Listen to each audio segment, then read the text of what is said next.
warahmatullahi wabarakatuh. Alhamdulillah wassalatu wassalamu ala sayyidina Rasulillah sayyidina Muhammad bin Abdullah wa ala alihi wa sahbihi wa mawalah. Amma ba'd.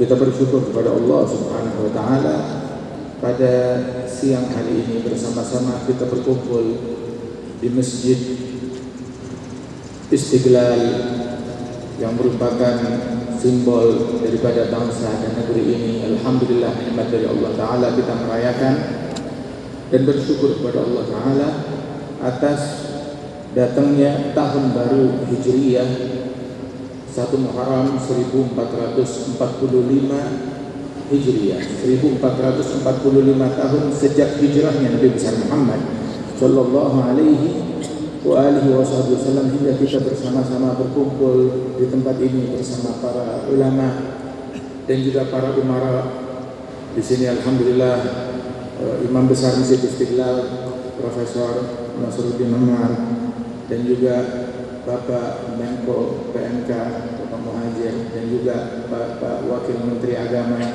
yang baru, alhamdulillah, dan juga Kiai Zulfa, alhamdulillah, dan semua yang hadir tengah-tengah kita semuanya. Insyaallah Allah Ta'ala anugerahkan dalam perkumpulan kita ini rahmat dan anugerah dan bimbingan dan keridhaan dari Allah Ta'ala. Amin ya rabbal alamin. Nabi Muhammad SAW beliau berhijrah setelah berdakwah di Makkah selama 13 tahun. Kemudian beliau hijrah ke Madinah Al-Munawwarah dan tinggal di Madinah selama 10 tahun. Nabi lahir di Mekah, usia 40 tahun menerima wahyu, berdakwah di Mekah 13 tahun, kemudian hijrah ke Madinah, tinggal di Madinah selama 10 tahun hingga wafat dan dimakamkan di Madinah Al-Munawwarah sallallahu alaihi wasallam. Dan di dalam hijrahnya Rasul sallallahu alaihi wasallam, beliau demikian cinta kepada kota Mekah, namun diatur dan disyariatkan dan diperintahkan oleh Allah Subhanahu wa taala untuk berhijrah. Setelah masyarakat di Mekah, kaum Quraisy berupaya melakukan pembunuhan terhadap Rasulullah sallallahu alaihi wasallam, hingga tatkala beliau keluar dari kota Mekah menuju Madinah, sahabat-sahabat sudah banyak yang keluar lebih dahulu dan diizinkan oleh Rasulullah sallallahu alaihi wasallam, kecuali Sayyidina Abu Bakar As-Siddiq. Tiap kali minta izin kepada Rasulullah selalu ditahan oleh Nabi Muhammad, hingga akhirnya pada suatu siang datang Rasulullah ke rumahnya Sayyidina Abu Bakar. Siti Aisyah bilang, setiap hari Nabi Muhammad selalu datang ke rumah kami, tetapi datangnya ada jam tertentu. Nah, ini datang di suatu hari jamnya berbeda, berarti ada sesuatu urusan yang sangat luar biasa. Tatkala datang, Nabi bertanya, ya Abu Bakar, di rumah ini tidak ada siapa-siapa? Artinya aman, tidak ada seorang pun yang mendengar, sebab ada hal yang dirahasiakan. Dibilang tidak ada kecuali aku dan juga Aisyah, putri beliau, istri Rasul sallallahu alaihi wasallam. Maka Nabi mengatakan, Allah mengizinkan kepadaku, memerintahkan aku untuk berhijrah. Maka Sayyidina Abu Bakar mendengar itu, beliau dengan antusias dan rasa haru berkata dan berujar, dia bilang, arifkah ya Rasulullah, apakah aku diperkenankan untuk mendampingi engkau ya Rasulullah? Bilang, arifkah, engkau yang dipilih oleh Allah untuk mendampingi aku dalam hijrah tersebut. Sehingga Sayyidina Abu Bakar beliau menangis karena gembira. Siti Aisyah radhiyallahu anha tatkala meriwayatkan kejadian ini, beliau bilang, beliau masih muda, masih kecil, itu kali pertama saya melihat tangisan karena gembira. Dalam kejadian tersebut, melihat ayahnya demikian gembira sampai menangis. Gembira apa? Karena mendampingi Rasulullah sallallahu alaihi wasallam. Kebersamaan Sayyidina Abu Bakar dalam hijrah bersama Nabi Muhammad diabadikan oleh Allah di dalam Al-Quran, sehingga Allah Subhanahu wa taala menyatakan dalam Quran yang kita baca, yang kita tilawahkan, bahwasanya tsaniyasnain idhuma fil ghar idh yaqulu li sahibihi la tahzan innallaha ma'ana. Ketika Rasul sallallahu alaihi wasallam berkata kepada sahabatnya, persahabatan Sayyidina Abu Bakar itu diaktekan. Kan ada akte suami, akte istri, akte keluarga. Nah ini akte persahabatan Sayyidina Abu Bakar As-Siddiq dalam Al-Quran. Nggak ada akte yang lebih kuat daripada itu. Persahabatan, sehingga nggak bisa dan tidak boleh seorang muslim mengingkari persahabatan Sayyidina Abu Bakar terhadap Rasulullah. Kenapa? Sebab persahabatan beliau terhadap Nabi Muhammad disebut dalam Al-Quran. Idh yaqulu li sahibihi, ketika Rasulullah berkata kepada sahabatnya yang dibuat. Siapa yang dibuat? Sayyidina Abu Bakar As-Siddiq. La tahzan innallaha ma'ana, jangan bersedih, sesungguhnya Allah bersama kita. Sungguh musibah ketika kita kehilangan kebersamaan dengan Allah. Itu musibah yang hakiki. Kita memang hidup di dunia, pasti ada cobaan, ada mihnah, ujian dari Allah Subhanahu wa taala. Tapi sebagaimana tadi Zulfa bilang bahwasanya al-minhah ba'dal mihnah. Anugerah itu datang setelah ujian dari Allah Subhanahu wa taala, datang anugerah dari Allah Subhanahu wa taala. Memang banyak ujian, hidup di dunia banyak ujian, banyak cobaan. Dan orang yang umurnya panjang artinya dia akan merasakan banyak ujian, banyak cobaan, banyak musibah. Itu adalah sesuatu yang harus, dari suatu penyakit ke penyakit yang lain, dari suatu krisis kepada krisis yang lain, dari suatu kematian kepada kematian daripada kerabat yang lain, dan begitu seterusnya hingga ajal menjemput kita. Akan tetapi musibah yang sebenarnya itu adalah ketika seseorang kehilangan hubungannya dengan Allah Subhanahu wa taala. Nah ini musibah yang hakiki, musibah yang sebenarnya. Tapi apapun yang menimpa kita, selama hubungan kita dengan Allah baik-baik saja, maka Allah akan selalu membantu hambanya. Sehingga Nabi Muhammad, beliau bilang bahwasanya asyadun nas balaan, orang yang paling dahsyat bala dan musibahnya al-anbiya tsummal amsal fal amsal. Orang yang paling banyak diuji, paling banyak dapat musibah para nabi-nabi. Kemudian para wali-wali salihin yang mendekati derajat manusia-manusia yang mulia di sisi Allah Subhanahu wa taala. Begitu. Tapi ketika kita ditinggal oleh Allah, ditelantarkan oleh Allah Subhanahu wa taala, maka itu kita celaka. Man wajadallah madza faqad. Barang siapa yang telah menemukan Allah, maka kebaikan apa yang luput darinya? Wa man faqadallah famadza wajad. Barang siapa yang kehilangan Allah, apa yang dia dapat, apa yang dia raih? Para sahabat, mereka hijrah, kehilangan rumah, kehilangan aset, kehilangan harta, meninggalkan lingkungan kampung halaman, pergi ke sebuah tempat yang baru. Tapi mereka nggak berpikir akan kehilangan tersebut. Kenapa? Mereka berpikir apa yang mereka temukan Rasulullah sallallahu alaihi wasallam. Faman kanat hijratuhu ila Allah wa rasulih fa hijratuhu ila Allah wa rasulih. Yang hijrahnya kepada Allah dan Rasulnya, maka yang dia dapat Allah dan Rasulnya sallallahu alaihi wasallam. Nabi bilang dalam ketika keluar dari kota Mekah menoleh ke arah Ka'bah dari puncak bukit, beliau bilang, "Fawalladzi nafsi biyadihi innaki la ahabbul bilad ilayya falaula anna qaumi akhrajuni minki ma kharajtu." Sungguh engkau adalah negeri yang paling aku cintai. Kalau bukan karena kaumku, mereka mengusir aku dari engkau hingga turun perintah Allah untuk aku berhijrah, niscaya aku gak bakalan keluar dari negeri ini. Sallallahu alaihi wasallam.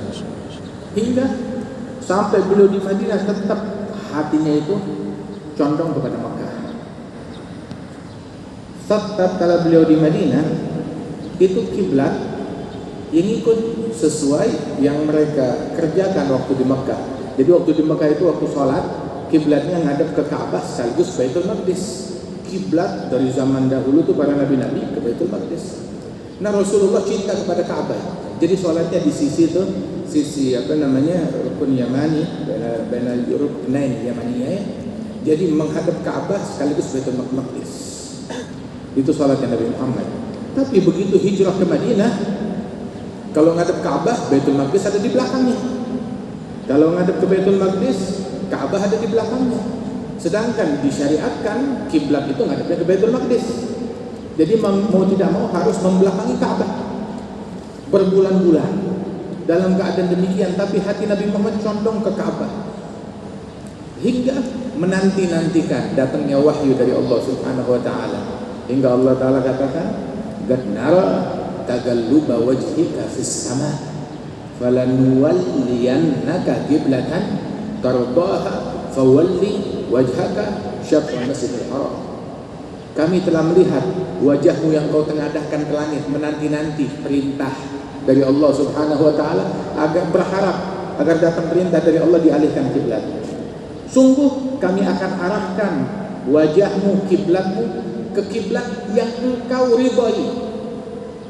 Subhanallah. Kiblat yang kita sholat menghadap kepadanya adalah kiblat yang direstui oleh Nabi Muhammad, yang diinginkan oleh Nabi Muhammad, yang diridhai oleh Nabi Muhammad. Falanuwalliyannaka qiblatan tardaha. Kalau Nabi Muhammad ingin ridhonya kiblatnya ke utara, ke selatan, ke timur, ke barat, nah itu yang bakal diarahkan oleh Allah taala. Tapi Nabi Muhammad ingin kiblatnya ke Ka'bah, maka bisa. Subhanallah. Kiblat kita karena di situ adalah itu yang direstui, yang disukai, yang diridhai oleh Nabi besar Muhammad sallallahu alaihi wasallam. Hingga akhirnya diperintahkan kita untuk menghadap ke Ka'bah di dalam salat kita, dalam ibadat kita. Kemudian juga Rasul sallallahu alaihi wasallam dalam perjalanan hijrah dari Mekkah ke Madinah. Perjalanan itu biasanya normalnya zaman dulu ditempuh itu sekitar 7 atau 8 hari. Lebih kurang 1 minggu atau lebih sehari. Akan tetapi Nabi melakukan perjalanan selama 2 minggu, 2 kali lipat dari waktu yang diperlukan, dari waktu yang biasanya. Kenapa? Sebab beliau menempuh jalan yang gak ditempuh oleh manusia pada umumnya, menghindari kejaran, menghindari orang-orang Mekah yang memburu beliau untuk menghabisi beliau. Hingga melakukan perjalanan itu makin jauh, makin susah, medannya pun juga makin berat. 2 kali dari waktu yang dibutuhkan pada biasanya. Beliau keluar dari Mekah itu di akhir bulan Safar, sekitar tanggal 27 atau 26 Safar. Kemudian masuk ke Madinah 12 Rabiul Awal sallallahu alaihi wasallam. Uniknya Nabi Muhammad lahir pada hari Senin. Kemudian juga beliau tatkala datang ke Madinah Al-Munawwarah pada hari Senin, dan beliau wafat pun juga pada hari Senin sallallahu alaihi wasallam. Dan lahirnya 12 Rabiul Awal hari Senin, masuk Madinah 12 Rabiul Awal hari Senin, dan ketika beliau tiba di wafat dan meninggal dunia juga pada 12 Rabiul Awal pada hari Senin sallallahu alaihi wasallam. Kemudian di dalam perjalanan tersebut Sayyidina Abu Bakar yang mendampingi Rasul sallallahu alaihi wasallam dengan segala perjuangannya, dengan segala kecintaannya kepada Rasulullah hingga masuk ke Madinah. Ketika tiba di Madinah, kita tadi mendengarkan apa yang disebutkan piagam Madinah. Nabi Muhammad ketika datang, itu kedatangannya dinanti-nantikan oleh semua orang. Semua penasaran. Nabi datang ke sini, begitu apa yang akan beliau utarakan. Sebab kronologisnya, Nabi di Mekah dikejar, akan dibunuh, akan dihabisi. Berhasil selamat, lolos, tiba di Madinah, di mana di situ kaum muslimin jumlah mereka sudah cukup banyak di Madinah, baik dari masyarakat Madinah asli, kaum Ansar, ataupun orang yang hijrah dari berbagai tempat dan dari Mekah yang sudah ada di Madinah. Kira-kira apa yang akan dilakukan? Apa Nabi akan memprovokasi massa? Ayo kita habisi mereka orang-orang yang ingin membunuh saya, atau bagaimana? Apa yang akan dilakukan oleh Rasulullah? Ketika Nabi sampai di Madinah Al-Munawwarah, Pertama yang mengenali beliau itu adalah seorang ulama atau pendeta dari Yahudi yang bernama Abdullah bin Salam. Abdullah bin Salam sudah meneliti kitab Taurat, kitab-kitab suci mereka sudah diteliti dan tahu sifat Nabi yang terakhir. Beliau belum pernah berjumpa dengan Nabi Muhammad, tapi sudah mendengar sifat-sifatnya. Dan dia penasaran. Hingga beliau itu berdiri menunggu di tempat yang tinggi, menanti-nanti kedatangan Rasulullah. Ketika Rasulullah datang ke Madinah, dari jauh dia sudah mengenali. Bilang, ya ma'asyaral Arab, ayyuhal muslimun, hadha nabiyukum akbal. Wahai orang-orang Islam, ini nabi kalian datang. Itu setelah beliau masuk Islam, ditanya, dari mana kamu tahu? Beliau bilang, falamma ra'aituhu alimtu annahu laisa biwajhin kadzdzab.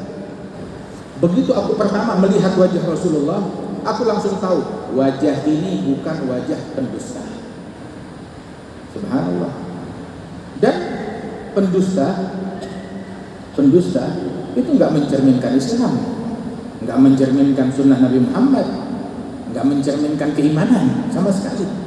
Wajah Islam, wajah Rasul Shallallahu Alaihi Wasallam bukan wajah pendusta, bukan wajah provokator, bukan wajah namimah adu domba, bukan wajah pencaci pemakilah. Islam nggak kenal dengan itu semuanya. Islam tuh begitu tidak mengenal tuh istilah dusta ataupun juga cacian, makian, provokasi, ghibah, mengumpat, ujaran kebencian, kedengkian, kata-kata kotor, bukan itu. Lamar itu begitu aku lihat, langsung nampak dari auranya, aura ini nggak dimiliki oleh pendusta. Ini bukan wajah pendusta, langsung tahu. Atau wajah Nabi, wajah seorang Nabi. Hingga akhirnya ketika Rasulullah datang, disambut dengan tala'al badru alaina min thaniyatil wada' wajib syukru alaina ma da'a lillahi da'. Telah terbit kepada kita purnama. Subhanallah. Itu mereka, orang-orang tersebut menyambut bulan datang, purnama datang kepada kita. Siapa yang datang? Nabi Muhammad Shallallahu Alaihi Wasallam. Kemudian Rasulullah beliau memanggil semua orang, dan yang dipanggil bukan wahai sukuku muhajirin, wahai orang Quraisy yang sudah hijrah kemari, wahai orang Mekah, bukan itu yang dipanggil, ataupun wahai muslimin, wahai orang Islam. Tapi Nabi Muhammad memanggil semua, ayyuhan nas, wahai semua manusia. Yang dipanggil semua manusia, mau itu muslim dari kaum muhajirin ataupun kaum ansar, dari muslimin ataupun masyarakat Yahudi yang sangat banyak jumlah mereka, ataupun orang-orang musyrikin yang bukan beragama Yahudi, bukan beragama Islam. Semuanya dipanggil. Semua masyarakat manusia yang ada di Madinah dipanggil, diajak suatu ajakan, mengajak semuanya, ayo bersama-sama menjaga kestabilan bangsa, kestabilan negeri. Beliau manggil ayyuhan nas, wahai sekalian manusia. Ini Nabi habis dikejar, mau dibunuh. Apa yang Rasulullah lakukan? Afsus salam, sebarkan kedamaian. Sudah, jangan memprovokasi orang, jangan ngajak orang untuk ini itu. Kita sebarkan salam kedamaian antara kita satu sama lain, jangan terpancing. Berikan salam kepada semuanya. Salam ada ucapan assalamualaikum warahmatullahi wabarakatuh, ada salam.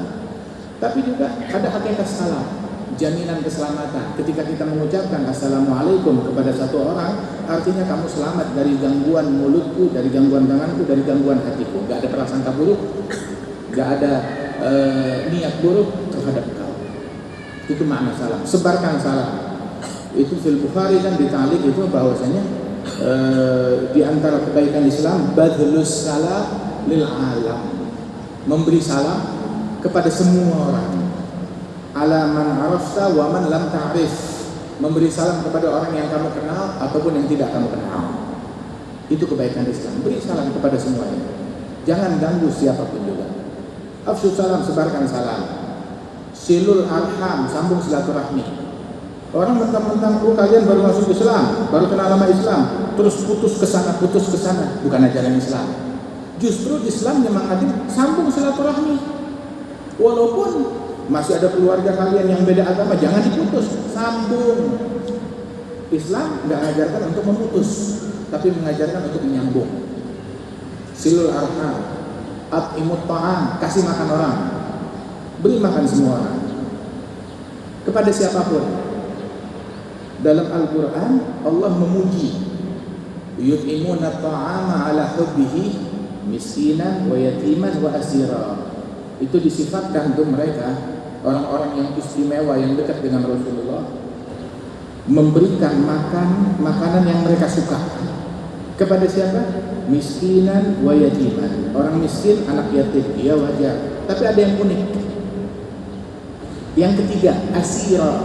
Yut'imuna ta'ama ala hubbihi miskinan wa yatiman wa asira. Innama nut'imukum liwajhillah la nuridu minkum jazaa'an wala syukura inna nakhafu min rabbina yawman 'abusan qamtarira fa waqahumullahu syarra dzalikal yawm wa laqahum nadratan wa surura. Memberikan makanan kepada orang miskin, anak yatim, dan asir. Apa itu asir? Asir tawanan perang. Jadi ketika terjadi perang antara muslim dengan orang kafir harbi yang memerangi, kemudian di antara orang kafir harbi tersebut yang memerangi, ada yang ditangkap atau menyerah, ditangkap dan ditawan. Nah, mereka ini ditawan itu dikasih makan, diberi makan dan dijamu. Bahkan Nabi bilang, istausu bil asiri khaira, perlakukan tawanan perang dengan baik. Sahabat dengar begitu, makanan terbaik yang ada di rumah kita untuk tawanan. Begitu. Kalau ada lebih kita makan, kalau nggak ada, ya udah yang paling baik untuk dia dan kita makan yang lain. Kenapa? Sebab ini titipan Rasulullah. Ini pesannya Rasulullah Sallallahu Alaihi Wasallam. Ini mereka hidup 1400 tahun yang lalu, 15 abad yang lalu, tapi udah mengenal kemanusiaan. Bahkan kepada orang, bukan cuma sekedar beda agama, orang beda agama yang memerangi dia, kemudian ditawan, malah diperlakukan dengan jamuan. Ini tawanan atau tamu. Dan dipuji oleh Allah Ta'ala orang yang menjamu orang miskin, anak yatim, dan tawanan orang. Yut'imuna ta'ama hubbihi miskinan wa yatiman wa asira. Dan yang diberikan kepada mereka makanan ala hubbihi. Lihat tuh, makanan yang mereka suka, yang mereka paling suka diberikan kepada tawanan. Ini ajaran Rasul Sallallahu Alaihi Wasallam. Beri makan kepada orang, at'imut ta'am, kasih makan. Dan Rasulullah Sallallahu Alaihi Wasallam perangannya begitu. Dulu Nabi Ibrahim, beliau tidak mau makan kecuali bersama tamu. Bahkan mencari tamu itu, kalau nggak ada tamu dia keluar dari rumahnya, dia cari di kampungnya, sampai pergi berjalan, jalan kaki keluar, begitu ke padang pasir, keluar ke hutan, berjalan 1 mil, 2 mil, 2 kilometer, 3 kilometer untuk mencari tamu.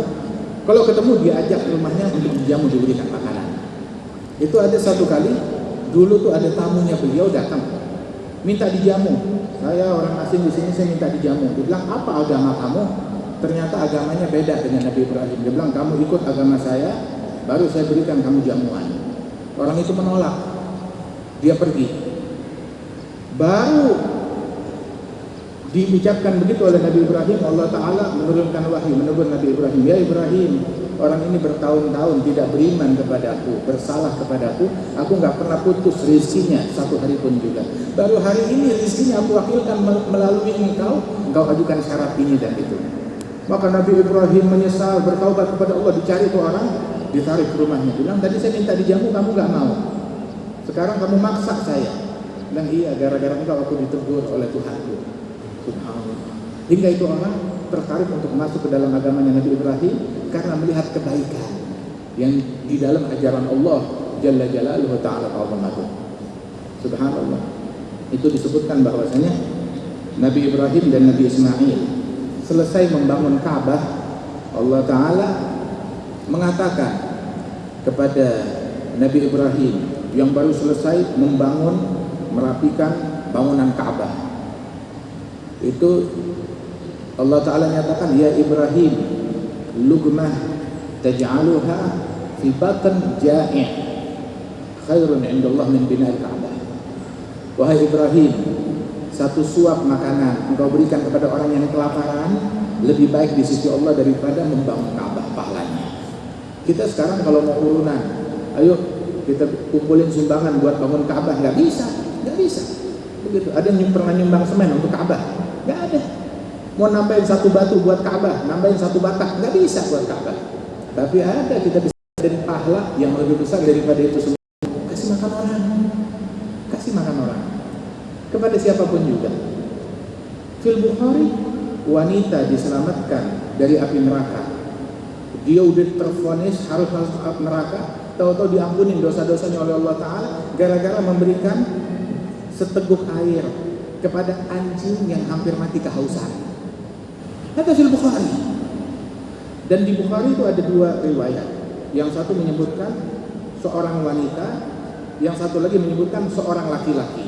Nah, jadi laki-laki atau wanita? Itu Syekhana Al-Umar bilang memang kejadiannya ada dua. Yang satu laki-laki, yang satu wanita. Dalam kejadian yang sama, memberikan minuman kepada seekor anjing yang hampir mati kehausan. Subhanallah.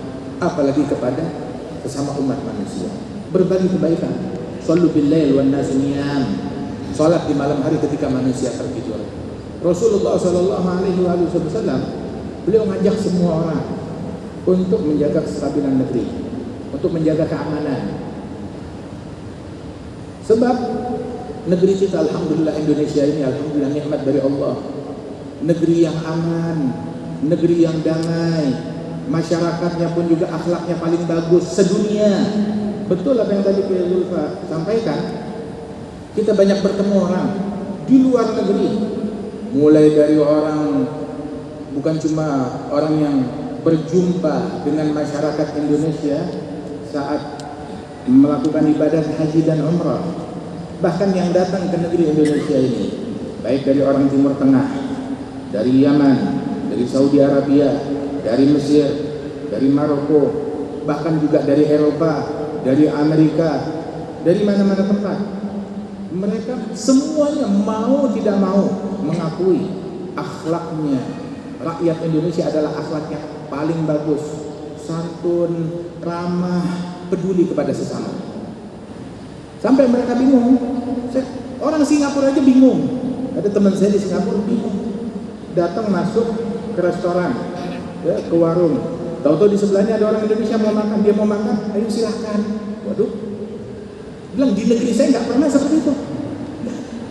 Alhamdulillah, ini anugerah dari Allah Subhanahu Wa Taala yang dijadikan ini wataknya rakyat Indonesia, dan dijadikan ini ditambahkan, diperkuat lagi sunnahnya Nabi Muhammad yang dijalankan oleh masyarakat Indonesia. Nikmat dari Allah Taala.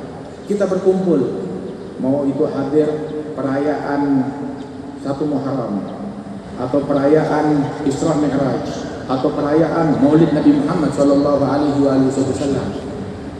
Subhanallah, bebas kita melakukan, kumpul dengan massa yang banyak, berkumpul di mana-mana tempat, bukan di satu tempat. Diberikan izin, diberikan kebebasan untuk kita berkumpul. Di negeri-negeri lain nggak semudah itu orang bisa kumpul mau bikin acara. Tapi kita bisa kumpul sampai alhamdulillah 1 Muharram menjadi sebuah hari besar, hari libur. Di beberapa negara Timur Tengah bilang kita 1 Muharram nggak libur, kalian di Indonesia libur. Sungguh luar biasa. Kurang apa? Ini nikmat dari Allah Subhanahu Wa Taala. Kalau kita bilang masih kurang, ya kita kurang aja sama kurang syukur. Syukuri nikmat dari Allah Subhanahu Wa Taala. Kita bisa berkumpul aman di tempat ini dan di berbagai tempat. Datang ke masjid sebelum subuh aman, nggak takut apa-apa. Pulang habis sholat isya aman, pengajian sampai tengah malam, pulang ke rumah aman. Nikmat dari Allah Subhanahu Wa Taala. Bahkan di negara Timur Tengah belum tentu dapat rasa aman yang semacam ini. Nikmat ini syukuri, jaga. Jangan sampai kita terpancing dengan ajakan-ajakan yang mau bikin kita jadi rusuh, jadi ribut. Ajakan rusuh itu bukan ajakannya Nabi Muhammad. Itu tahrish, ajakan syaitan. Inna syaitan qad ayisa ayya'budahul musallun fi jaziratil arab fa in yatma' fi syai' Tapi tahrisi bainahum. Syaitan udah gak berharap lagi untuk disembah. Udah gak berharap lagi untuk disembah. Kalau orang udah sholat, Islam udah nyebar, udah gak berharap lagi untuk disembah. Tapi kalau dia punya misinya bergeser, bukan lagi pengen disembah, tapi misinya bergeser, menjadi apa? Misinya tahrish, adu domba. Ingin orang lain lagi damai, bikin mereka ribut. Akur, bikin mereka saling membenci, saling berpecah belah, saling mencaci, saling memaki. Ini misinya syaitan. Ajakan-ajakan yang ajak kita untuk membenci, mendengki, mencaci, itu bukan ajakan Islam. Walaupun dia bilang ini kemasan Islam, sama sekali bukan ajakan Islam. Nabi mau dibunuh, datang bukan memprovokasi massa, ngajak massa, ayo kita akur satu sama lain, ayo kita berbuat baik satu sama lain, ayo kita silaturahmi satu sama lain, kasih makan orang, yang muslim, yang non muslim, kasih makan semuanya. Nabi menjenguk orang sakit yang dijenguk bukan cuma orang Islam. Yahudi sakit dijenguk oleh Rasulullah Shallallahu Alaihi Wasallam. Itu perbuatan Nabi Muhammad. Subhanallah. Nah ini sekarang kadang orang mau jenguk orang sakit, kenapa kamu jenguk dia? Kan kita beda partai sama dia. Dewasa sedikit. Buka pikiran kita dari pemikiran-pemikiran yang tidak manusiawi. Waliyahillah min dzalik. Berbuat baik kepada siapapun, berujar baik kepada siapapun, melakukan kebaikan kepada siapapun. Dan ini yang diajarkan oleh Rasulullah Sallallahu Alaihi Wasallam. Alhamdulillah, ini dengan hijrah ini kita hijrah dari kemaksiatan kepada ketaatan, dari kata-kata yang buruk kepada kata-kata yang baik, perbuatan tercela kepada perbuatan yang baik. Ada orang bilang saya udah hijrah. Hijrahnya bagaimana? Hijrahnya dengan mengkafirkan orang, membid'ahkan orang, mencaci maki orang. Nabi hijrah dari perbuatan kayak begitu. Bukan berhijrah dari kata-kata santun menjadi kata-kata kotor, dari rahmat menjadi saling melaknat. Itu bukan hijrah namanya. Tapi hijrah dari hal yang buruk kepada hal yang baik.